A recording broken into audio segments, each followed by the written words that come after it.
Has expired. I now recognize myself for 5 minutes for the purpose of asking our witnesses questions. I will note that after the passage of SB 202, apparently Georgia's won a World Series with the Atlanta Braves, and the University of Georgia won 2 national football championships. So I can't believe that there's any state in the country that's not trying to pass voter integrity legislation. I say that as a firm believer in the University of Wisconsin and a Brewers fan.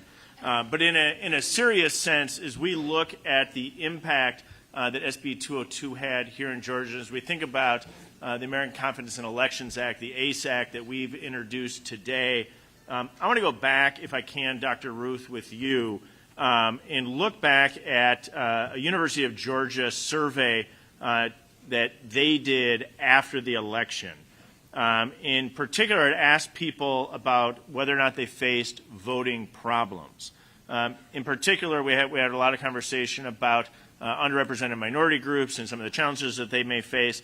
In that survey, do you know what it said as it related to African Americans who faced, quote, no voting problems?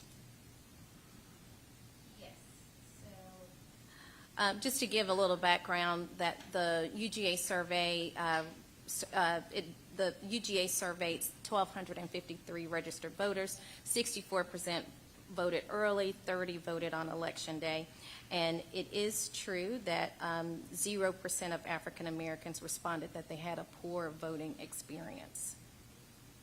That's a pretty positive thing after we were told that SB 202 was Jim Crow 2.0 by the President of the United States. Following analysis of that data and your knowledge of the Georgia election law, do you believe that SB 202 was truly Jim Crow 2.0? I do not. You do not. I think that's really important because it's easy to have false narratives thrown at election integrity legislation like the ACE Act. But when we examine the underlying empirical data, often we're finding that those narratives are false and are simply trying to scare people from passing strong voter integrity provisions that at the end of the day increase voter turnout. And so if I can jump to you, Ms. Nuruddin, as we look at the turnout in the 2022 election, was the turnout rate in Georgia higher than the national average? I believe it was. Yeah, it was 57%. The national average was 52%. So following Georgia passing an election integrity bill and implementing that bill, Georgia's voting at a higher rate than the national average. To me, giving further evidence that passing election integrity actually enhances individuals' confidence in their elections, and as a result, more people are participating in the process as they have confidence in the elections. If I can go back to you, Dr. Ruth, on something we talked about as it related to ballot drop boxes. In Georgia before COVID, so go back to 2018 and before, were ballot boxes legal in the state of Georgia? No, they were not. They were not. And then following the passage of SB 202, ballot drop boxes are now legal. There's rules and regulations around them, but they're now legal in the state of Georgia. Is that accurate? They are. So it'd be fair to say that SB 202 actually increased the use of ballot drop boxes in the state of Georgia, did not decrease them in the state of Georgia. Yes, that's correct. Yeah, I think that's pretty important. And then if I can come to you, Mr. Van Spakovsky, looking at President Biden's executive order, it's 14019, because I know you're a numbers guy and in the details, quote, promoting voting access, end quote. It requires federal agencies to do a lot of things, but it does a lot of stuff that really is partisan election work. Do you have concerns that federal agencies would be using federal taxpayer dollars to engage in partisan elections? Yes, and the problem with that executive order was that the president had no constitutional or statutory authority to start directing federal agencies to not only engage in voter registration activities, but also was telling them to help voters obtain and vote their absentee ballots. I mean, that's outlined in the executive order. And this is so potentially confusing to voters and to state election officials that a number of secretaries of state protested this, saying you are going to confuse our voters. And just one other thing on this, Mr. Chairman, I think is very important.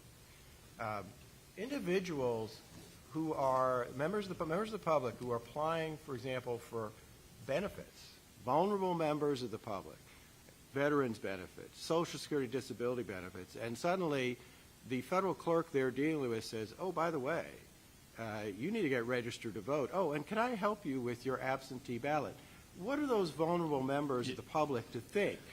Boy, I better do this. I better vote for the... You and I, Mr. Spakowski, share the same concerns on this, that when you allow the federal government to use federal taxpayer dollars for election partisan purposes, there's a whole host of concerns. Let me come back to one final point that I think is really important. Our bill prevents that, might I add. But as we look at funds coming into elections under the guise of charitable entities, 501c3, 501c4s, the risk, in particular, of Zuckerbucks or of nonprofit entities getting involved in electioneering, I have grave concerns with. Another thing that I have real serious concerns with is foreign money coming into U.S. elections with the loophole of charitable entities. Does this bill clear up both the loophole which currently would allow Zuckerbucks to come through and obtain a tax-free advantage? This closes that, correct? It closes it, and this is a needed change in federal law. And then the second one that it closes is prevents a foreign actor, a foreign person, a non-citizen, from putting money into a U.S.-based charity, which would then be transferred to a super PAC to then do the bidding of a foreign actor. Is that accurate? That is accurate, and again, that is a needed change.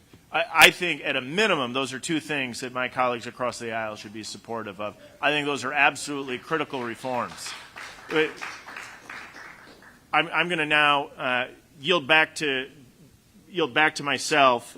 Before we close this hearing, just want to say thank you to all of our witnesses for being here. Thank you to our audience. I think on the whole, we kept it in check as we were going through a pretty important topic.